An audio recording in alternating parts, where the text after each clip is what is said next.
আমরা বিগত 17 বছরে এখানে কোনো অনুষ্ঠান করতে পারি নাই। আপনারা দেখেছেন আজকে যারা এখানে উপস্থিত আছেন শরীরকালী নেতৃবৃন্দ 2018 সালে আমাদের নেতা জহিরুদ্দিন স্বপন এই বাড়িতে বন্দী ছিলেন, নির্বাচন করতে পারেন নাই, নির্বাচনের জন্য কোথায় প্রচারণা যেতে পারেন নাই।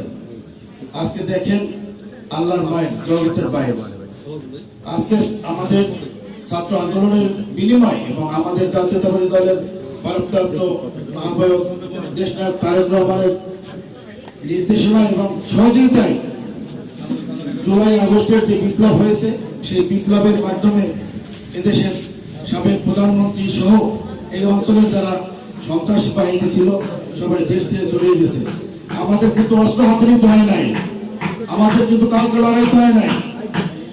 আমরা আজকের অনুষ্ঠান শুরু হওয়ার কথা ছিল সকাল 10টায়, বিলম্বের কারণে এখানে আমার বক্তব্য আমি দীর্ঘায়িত করব না।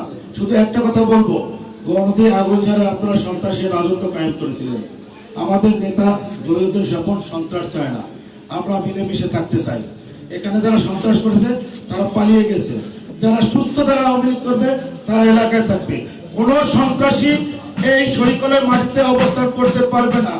আমরা তাদেরকে দাঁত ভাঙা জবাব দেবো। গণতন্ত্র পৌর বিএনপির পক্ষ থেকে সকলকে অভিনন্দন জানিয়ে আমি